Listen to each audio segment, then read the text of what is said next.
Newton बाबा ऊपर देख रहे, क्या हो गया मेरे साथ? दोनों अट्रैक्ट कर रहे होते हैं, इस बीच में तुम्हें कोई भी फोर्स या फिर कोई ये जीएफ वो वाला नहीं है जो तुम समझ रहे हो, ये है ग्रेविटेशनल फोर्स। जय हिंद सबको। आज से हम लोग फिजिक्स के टॉपिक को कवर करने जा रहे हैं, जो कि नीट, मेडिकल, नीट बोल लो, मेडिकल बोल लो, जेई मेंस, एडवांस और अदर इंजीनियरिंग कॉम्पिटिटिव एग्जाम्स के पॉइंट ऑफ व्यू से और बोर्ड पर्सपेक्टिव से भी। अब देखो बात क्या होती है ना, कि जब हम लोग पढ़ना शुरू करते हैं, कई एक बार क्या होता है कि हमें छोटी छोटी कॉन्सेप्ट्स की क्लैरिटी नहीं हो पाती है, जिस चलते कि हम लोग जो डुएबल न्यूमेरिकल्स भी होता है ना एग्जाम में या फिर day to day life practice में भी, तो उसको हम लोग स्किप कर देते हैं या छूट जाता है।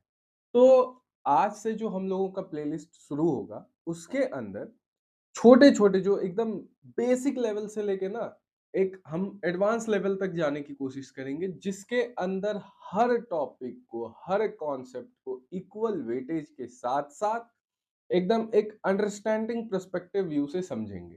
तो आज का जो टॉपिक हम लोग ले रहे हैं, वो ले रहे हैं फोर्स का, और इसके अंदर भी जो हम लोग कंटेंट कवर करेंगे एकदम बेसिक बिगिनर लेवल का आज एकदम टॉपिक डिस्कशन होगा। वीडियो लेंथ एकदम छोटी ही कोशिश करेंगे कि छोटी रहे, और इस चीज में ज्यादा कंटेंट डिलीवर हो पाए इस छोटे से वीडियो के अंदर। तो चलो शुरू करते हैं फोर्स। अब देखो फोर्स क्या है, कि हम लोग शुरू से ही पढ़ते आए हैं कि पुश और pull on an object is called force. लेकिन मेरा कहना है, क्या सिर्फ पुश, क्या सिर्फ ये जो हमारा पुल है और पुश है, सिर्फ यही फोर्स है?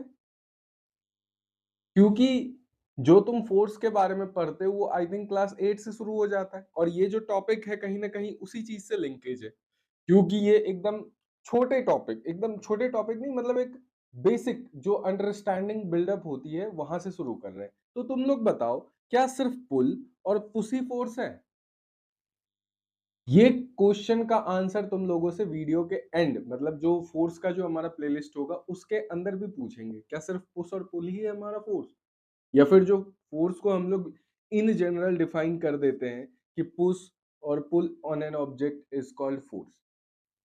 तो चलो, अब एक बार क्या होता है ना कि कई बार पुश और पुल में भी कंफ्यूजन हो जाता है बच्चों को। तो एक एक दो मिनट इसको भी डेडिकेट कर देते हैं कि पुश क्या है, पुल क्या है।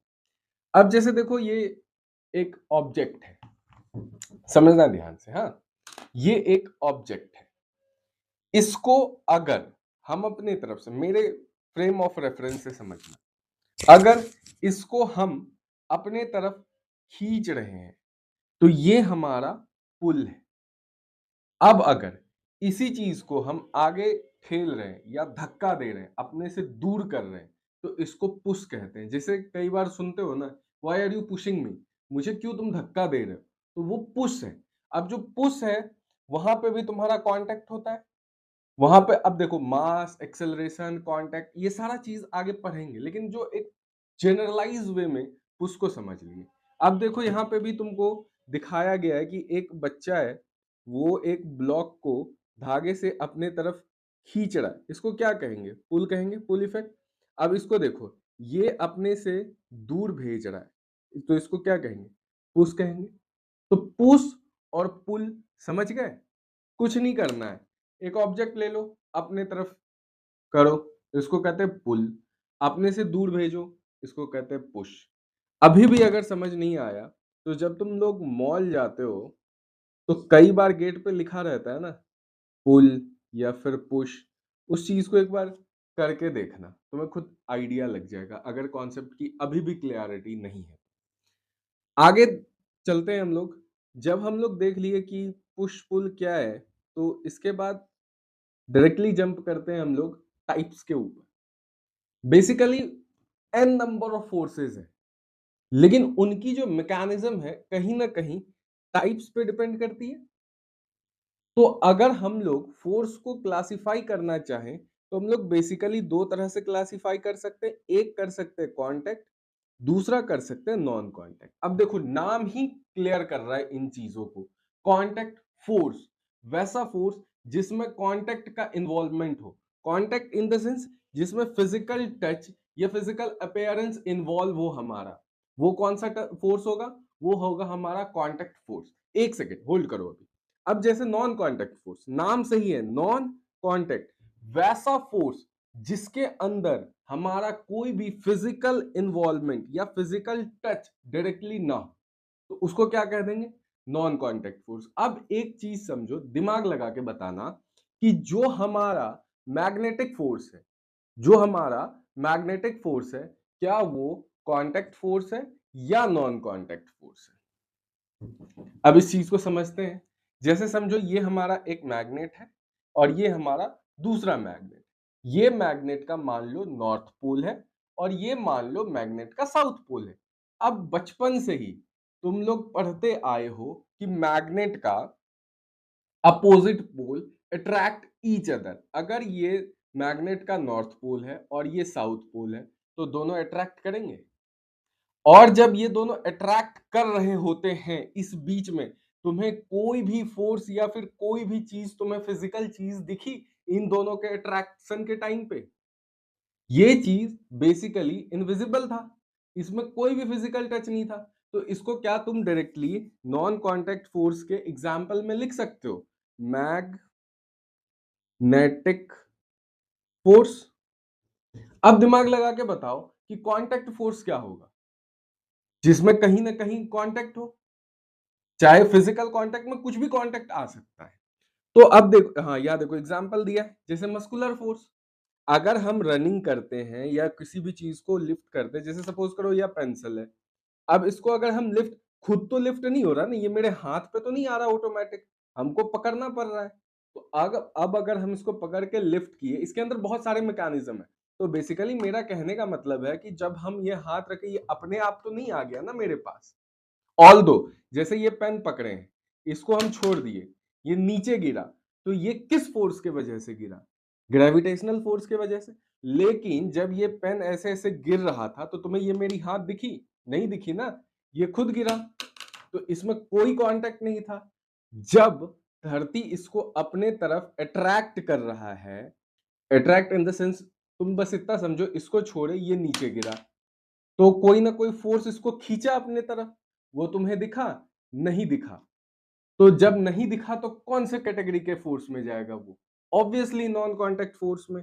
तो हम कह सकते हैं कि ग्रेविटेशनल फोर्स भी जो वो हमारा है, वो नॉन कांटेक्ट फोर्स है। अब कंफ्यूज मत होना, भूल जाओ सब चीज, जो पढ़े हो भूल जाओ। अब तुम हमको बस आंसर करो कि एक तुमने पढ़ा पुश और पुल, जो कि तुम समझ गए कि अगर ये ऑब्जेक्ट है, इसको हम अपने तरफ कर रहे हैं तो ये पुल मूवमेंट है, इसको अपने से दूर भेज रहे हैं, पुश मूवमेंट है। दूसरा हम लोग आए टाइप्स पे। टाइप्स में हमने क्या देखा? Contact force, non contact force. नाम से ही क्लियर है, कांटेक्ट फोर्स का मतलब क्या? वैसा फोर्स जिसके अंदर कांटेक्ट यानी फिजिकल कोई भी एक्टिविटी के वजह से जो रिजल्टेंट या जो रिएक्शन हो, वो हमारा कांटेक्ट फोर्स में आएगा। दूसरे तरफ नॉन कांटेक्ट फोर्स, जिसमें फिजिकल इन्वॉल्वमेंट ना हो, यानी कि फिजिकल टच रिक्वायर्ड ना हो बेसिकली, तो वो हो गया हमारा नॉन कांटेक्ट फोर्स। जब नाम से ही हम लोगों को क्लियर था, तो हमने फोर्स एक दो एग्जांपल्स देखे नॉन कांटेक्ट फोर्स के, जैसे मैग्नेटिक फोर्स, दूसरा ग्रेविटेशनल फोर्स। तो उसी तरह जब हम कांटेक्ट फोर्स में आते हैं, तो एक नंबर में हम लोग क्या, मस्कुलर फोर्स। इसके अंदर हमने बहुत सारी चीजें देखी, जैसे रनिंग देखी, lifting object, pushing object, throwing object. तुम खुद दिमाग लगा के जैसे जैसे थ्रो कर रहे हैं ऑब्जेक्ट को, तो यहाँ कांटेक्ट हुआ तब ना फेंक रहे कि ऑब्जेक्ट अपने आप फेंकाया, नहीं फेंकाया अपने आप, कांटेक्ट की जरूरत पड़ी। हाँ, अब देखो जैसे एक फ्रिक्शनल फोर्स, इसको अभी होल्ड पे रखो, आगे बात करेंगे इसके ऊपर। अब जैसे देखो ग्रेविटी। अब बच्चों क्या है ना, कि अगर ये इवेंट हमारे न्यूटन बाबा नहीं देखे होते ना, तो तुम्हारा फिजिक्स का समझो ऑलमोस्ट 70% लोड जो है ना, वो कम हो गया होता। Jokes apart. अब देखो जैसे तुमको अभी हम एक एग्जांपल बताए थे पेन से, वहीं क्या हुआ कि जब हमारे न्यूटन बाबा पेड़ के नीचे थे ना, पेड़ के नीचे बैठ के अपना ब्लॉगिंग कर रहे थे, तो जब न्यूटन बाबा ब्लॉगिंग कर रहे थे, तो अचानक से उनके सर के ऊपर दे मारा सेब। न्यूटन बाबा ऊपर देख रहे, क्या हो गया मेरे साथ? तो सोचे ये जब सेब लटका हुआ था, ये साला मेरे सर के ऊपर कैसे गिर गया? यहाँ तो कोई आदमी भी नहीं है, कोई मैकेनिज्म भी नहीं है। तो इस मोमेंट जो ये जो सेब यहाँ से गिरा, बिना किसी फिजिकल टच के, बिना किसी चीज के इन्वॉल्वमेंट के, तो न्यूटन बाबा ने कहा अरे साला, यही है ग्रेविटी का कॉन्सेप्ट कि धरती जो है हर चीज को अपने तरफ अट्रैक्ट कर रही है। तो यहां से न्यूटन बाबा ने हमारा ग्रेविटी का, ग्रेविटेशनल फोर्स का इजाद कर दिया, या ग्रेविटी को इन्वॉल्व कर दिया। तो यहाँ कहने का मतलब है कि ये जो सेब नीचे गिरा न्यूटन बाबा के सर पे, तो कोई भी फिजिकल टच तो रिक्वायर्ड नहीं थी, नहीं थी ना, ये सेब खुद से गिरा। तो ये एग्जाम्पल भी हम कह सकते हैं ग्रेविटी का, ग्रेविटेशनल फोर्स का, नॉन कांटेक्ट फोर्स का। यहाँ लिख लो नॉन कांटेक्ट फोर्स। हाँ, ये देखो मैग्नेट, अब देखो नॉर्थ पोल है, साउथ पोल है, ये दोनों अट्रैक्ट करेंगे, लेकिन इन दोनों का जो अट्रैक्शन का जो भी यहाँ पे मैकेनिज्म, क्या वो तुम्हें दिखता है? नहीं दिखता ना, वो भी नॉन कांटेक्ट फोर्स का ही एग्जाम्पल है। अब तुम्हें कोई दिक्कत आया? जो तुम बोल रहे थे पुश समझ में नहीं आ रहा, पुल समझ में नहीं आ रहा, यहाँ पे चीजें अब क्लियर, धीरे धीरे देखो हर चीज। अब तुम कहोगे कि sir force is equals to mass into acceleration, Newton law of motion, ये सारी चीजें नहीं बताए। तो अभी क्या तुमको बोले कि बेसिक चीजें, जब तुम बेसिक धीरे धीरे समझोगे तब तुम आओगे ब्लॉक के ऊपर उसका मास, फिर उसको तुम थोड़ा सा वेलोसिटी दोगे, उसके अंदर एक्सेलरेशन जनरेट करोगे, टाइम, बहुत सारी चीजें। लेकिन हम लोग एक ही दिन में नहीं खा सकते ना चीजों को। तो अब जो बताए थे तुम लोगों को कि फ्रिक्शनल फोर्स, इसको बोले थे अभी होल्ड रखने। अब एक चीज बताओ बच्चों, सोच के बताना, फ्रिक्शन जो अप्लाई करता है, ये जो फ्रिक्शन अप्लाई होता है, क्या वो हमारे फोर्स अप्लाइड के डायरेक्शन में ही होता है फ्रिक्शन भी, या फोर्स अप्लाइड के अपोजिट डायरेक्शन में होता है? जैसे जब हम लोग चलते हैं, तो तुमको क्या लगता है, कोई तुम क्यों नहीं गिर जाते हो? वैसे बहुत सारे फैक्टर्स है, लेकिन उसमें एक ग्रेविटी भी फैक्टर है, उसमें एक तुम्हारा फ्रिक्शन भी फैक्टर है। जो जो तुम जूता देखते हो, शू देखते हो, जैसे मान लो ये तुम्हारा शू है, तो यहाँ पे तुम देखते हो ना कुछ होता है जो फ्रिक्शन जनरेट करने के लिए रहता है। और जब तुम आगे चलते हो तो तुम्हारा फ्रिक्शन किधर, पीछे लगता है। और ये सब कहाँ, एक सरफेस पे हो रहा है, तो इसलिए कांटेक्ट तो हो ही रहा है। तो ये कांटेक्ट फोर्स का तो एग्जांपल है ही है। लेकिन यहाँ पे हम लोग कॉन्सेप्ट फ्रिक्शनल फोर्स के साथ साथ यहाँ पे अभी हम लोग बैलेंस्ड और अनबैलेंस्ड फोर्स को भी समझने की कोशिश करेंगे। चलो जग जाओ, सारे जग जाओ, पुश पुल हो गया, धक्का देते रहना। अब आओ कॉन्सेप्ट समझो, यहाँ पे फ्रिक्शनल फोर्स क्या होता है या क्या कहना चाह रहा है, क्या होता है तुम्हें पता है? यहाँ पे हम लोग एक मैकेनिज्म देखते हैं, लेट्स से। अच्छा एक चीज और अभी तुम लोगों को बता दे रहे, बाद में इस चीज की चर्चा करेंगे कि फोर्स का जो एसआई यूनिट होता है उसको न्यूटन बोलते हैं। जैसे बाजार जाते हो, चीनी लाते हो, केजी में लाते हो ना, नापते हो, एक मेजरिंग यूनिट है। तो फोर्स का जो एसआई स्टैंडर्ड यूनिट है उसको हम लोग न्यूटन कहते हैं, कई जगह डायन भी कहते हैं, लेकिन डायन स्टैंडर्ड यूनिट नहीं है, स्टैंडर्ड यूनिट न्यूटन है। तो अब समझो, चलो इधर आओ, जगो, सो मत जाओ। अब जैसे मान लो ये बच्चा है तुम्हारा, किसी का भी बच्चा है, वो बच्चा इस ब्लॉक को इस डायरेक्शन में पुश कर रहा है या पुल कर रहा है? सबसे पहले बताओ। एग्जैक्टली पुश कर रहा है। चलो गुड। अब जब पुश कर रहा है, सपोज करो ये बच्चा 5 न्यूटन से इस साइड इसको पुश कर रहा है, लेकिन फ्रिक्शनल फोर्स मान लो हमारा 3 न्यूटन लग रहा है। फोर्स है, फोर्स का न्यूटन ही रखते हैं। तो क्या ब्लॉक आगे बढ़ेगा? ऑब्वियसली। अब देखो एक कॉन्सेप्ट आता है नेट का। अब यहाँ पे अगर हम एफ नेट निकालने की कोशिश करें, सॉरी माय मिस्टेक, अगर यहाँ पे हम लोग एफ नेट निकालने की कोशिश करें, तो अगर हम बच्चे के पुश करने के डायरेक्शन को पॉजिटिव मानते हैं, तो जो हमारा फ्रिक्शन अप्लाइड हो रहा है उस डायरेक्शन को हम नेगेटिव मान लेंगे। ठीक है। अब देखो ये साइन कन्वेंशन है ना, ये तुम खुद से अपना लॉजिक लगा के भी डेवलप कर सकते हो, नहीं तो एक कन्वेंशन ही बना लो कि जहां इस तरफ का मोमेंट को हम प्लस लेंगे तो उसके अपोजिट डायरेक्शन को हम नेगेटिव लेंगे। अब देखो नेट का मतलब क्या होता है? नेट का सीधा सा मतलब होता है टोटल। टोटल इर्रिस्पेक्टिव ऑफ वो किस डायरेक्शन में जा रहा है, नहीं जा रहा है, क्या कर रहा है, नहीं कर रहा है। लेकिन यहां जो तुम साइन कन्वेंशन अप्लाई करते हो, ये इंपॉर्टेंट है। अब ऐसा नहीं कि भैया आप तो बताए कि टोटल है, तो टोटल में हम फ्रिक्शन वाले को भी पॉजिटिव मान ले रहे हैं और अप्लाइड डायरेक्शन को भी पॉजिटिव मान रहे हैं, तो जो तुम एफ नेट निकालोगे वो कुछ और निकल जाएगा। तो इसलिए साइन कन्वेंशन ज्यादा जरूरी है। अब यहाँ एफ नेट बताओ, सिंपल से भाषा में बताओ कि अगर फोर्स यहाँ 5 न्यूटन लग रहा है और इसको हम पॉजिटिव डायरेक्शन माने हैं, तो क्या हम यहाँ लिख सकते हैं प्लस का 5 न्यूटन? और तुमको अभी हम जस्ट बताए हैं नेट का मतलब है कि सबको जोड़ दो, तो जोड़ दिए। अब चूंकि फ्रिक्शन पीछे लग रहा है, ब्लॉक आगे जा रहा है, फ्रिक्शन पीछे लग रहा है, इसका मतलब ब्लॉक इधर जा रहा है प्लस के साथ, तो फ्रिक्शन इधर लग रहा है माइनस के साथ। तो क्या इसको हम लोग माइनस का 3 न्यूटन लिख सकते हैं? कोई डर भर है तो बताओ कि यहाँ डर रहे हैं हम इसको -3 लिखने में? नहीं डर रहे हो ना? तो जब तुम्हारा प्लस का 5 न्यूटन ब्लॉक को इधर देखो, चलो स्क्रीन पे देखो, ब्लॉक को इधर ठेल रहे थे 5 न्यूटन के साथ, हमारा फ्रिक्शन काम कर रहा था 3 न्यूटन के साथ, तो अब क्या होगा, तुम लोग प्लस माइनस बहुत पढ़ते हो, तो प्लस का 2 न्यूटन बचा।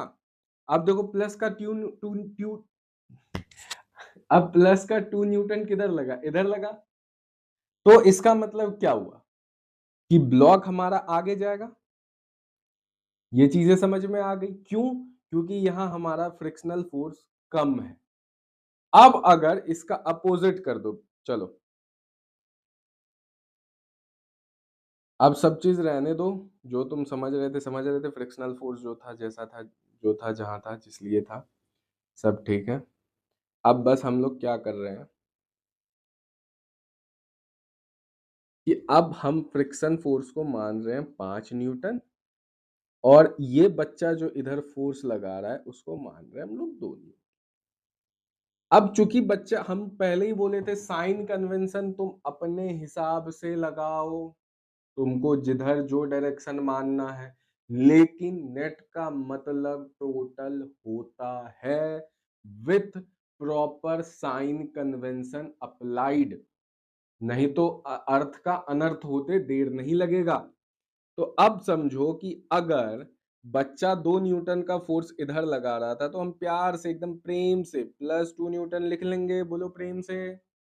अब क्या करेंगे, पहले ही बताए थे, नेट निकालने टाइम क्या करेंगे हम लोग, जोड़ेंगे। अब देखो यहाँ बच्चों माइनस का 5 न्यूटन है, क्यों? क्योंकि ये अपोजिट डायरेक्शन में लग रहा है, हमारा अप्लाइड फोर्स इस डायरेक्शन में था और हम फ्रिक्शन फोर्स को इस डायरेक्शन में एज्यूम किए, तो यहाँ पे हमारा एफ नेट क्या आ जाएगा, -3 न्यूटन। तो इसका मतलब क्या हुआ, फोर्स जो है इधर ही ज्यादा लग रहा है, तो इसका मतलब क्या हुआ, क्या block move? Answer is no. Why? Because F our F net is in negative.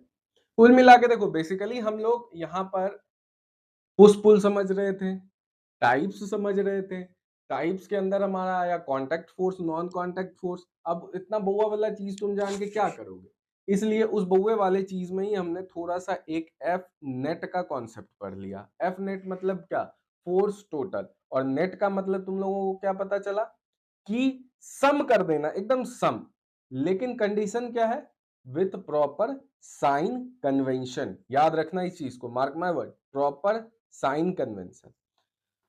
तो आज के लिए इतना रहने देते हैं, नहीं तो फिर सर के ऊपर जाएगा। तो बेसिकली आज हम लोगों ने क्या पढ़ा, पुश पुल समझा, टाइप्स देखा, टाइप्स में हम लोगों ने contact force, non contact force के मस्कुलर फोर्स पढ़ लिया, फ्रिक्शनल फोर्स एग्जाम्पल में था, और इसके हम लोगों ने एफ नेट का भी कॉन्सेप्ट समझा। इसको और अच्छे से डील करेंगे, कोई दिक्कत नहीं, नहीं समझ में आया इस वीडियो को फिर से रिकैप करके देखना, चीजें समझ में आएगी। और इधर हम लोग आते हैं नॉन कांटेक्ट फोर्स में, क्या देखा? मैग्नेटिक फोर्स देखा, ग्रेविटेशनल फोर्स, ये जीएफ वो वाला नहीं है जो तुम समझ रहे हो, ये है ग्रेविटेशनल फोर्स। तो अब जो अगले लेक्चर में हम लोग कंटिन्यू करेंगे, बेसिकली हम लोग कंटिन्यू करेंगे बैलेंस्ड अनबैलेंस्ड फोर्स से, और इसके अंदर हम एफ नेट वाले कॉन्सेप्ट को भी पढ़ेंगे और ब्लॉक डायग्राम को भी इनकॉर्पोरेट करेंगे। Till then, bye bye, take care, keep revising and keep solving the numericals. चलो बाय।